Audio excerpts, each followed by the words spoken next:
Assalamualaikum warahmatullahi wabarakatuh. Saya Sela Novalia dengan NIM 2229095. Di sini saya akan berceramah tentang mempersiapkan kematian. Bismillahirrahmanirrahim. Segala puji kita panjatkan kepada Allah Subhanahu wa taala. Selawat serta salam kita limpahkan selalu kepada Nabi Muhammad SAW. Allah Subhanahu wa taala akan senantiasa memberikan nikmat serta karunia-Nya kepada umatnya. Nikmat tersebut harus selalu kita syukuri kapan saja dan di mana saja. Pada kesempatan hari ini, izinkan saya untuk menyampaikan sepatah dua patah tentang mempersiapkan kematian. Teman-temanku yang dirahmati Allah, di dunia ini kita banyak terkagum-kagum pada kecerdasan manusia dan berbagai bidang. Bahkan kita mulai kagum dengan kecerdasan buatan. Cerdas dalam bidang yang kita minati itu boleh. Seorang muslim memang hendaknya menuntut ilmu dan cerdas. Akan tetapi kita tidak boleh lupa bahwa kecerdasan yang sesungguhnya bagi manusia seorang muslim. Rasulullah SAW mengingatkan bahwa sesungguhnya orang yang cerdas adalah orang yang banyak mengingat kematian dan yang paling siap menghadapinya. Memang wajar jika orang yang cerdas adalah orang yang mengingat kematian. Dengan banyak mengingat kematian, maka kita akan pendek angan-angan tentang hari esok. Akibatnya, kita akan bersegera melakukan amal soleh dan memanfaatkan setiap kesempatan untuk melakukan amalan yang baik. Dengan begitu, orang yang mengingat kematian terdorong segera memperbanyak amalan baiknya. Baik itu amalan baik di dunia maupun untuk di akhirat.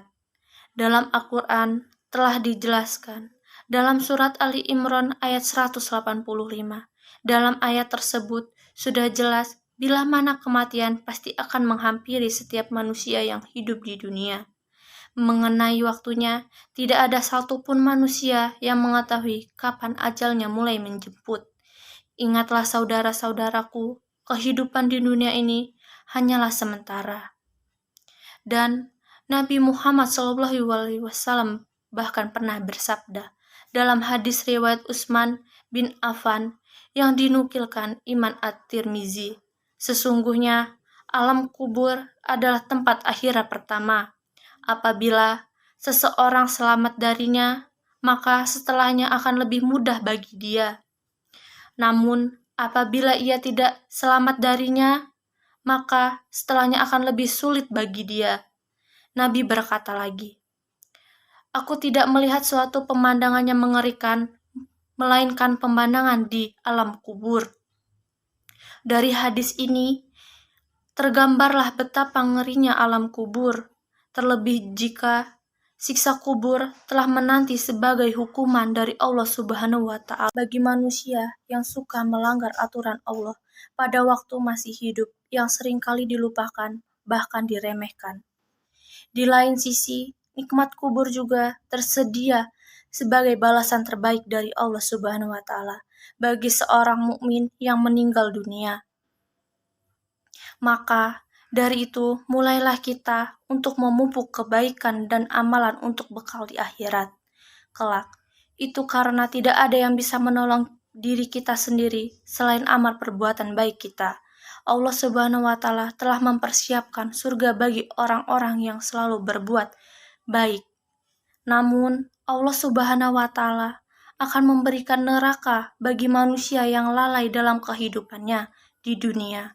Oleh karena itu, penting bagi kita untuk mengingat kematian. Jangan sampai di akhirat kelak kita menyesal karena sering menunda untuk beramal soleh. Dan jangan pernah terlena dengan keadaan yang ada di dunia yang fana ini. Itu semua hanyalah bersifat sementara yang akan diambil kapanpun oleh Allah. Semoga kita semua selalu dilindungi dari siksa api neraka. Amin, amin, Allahumma amin.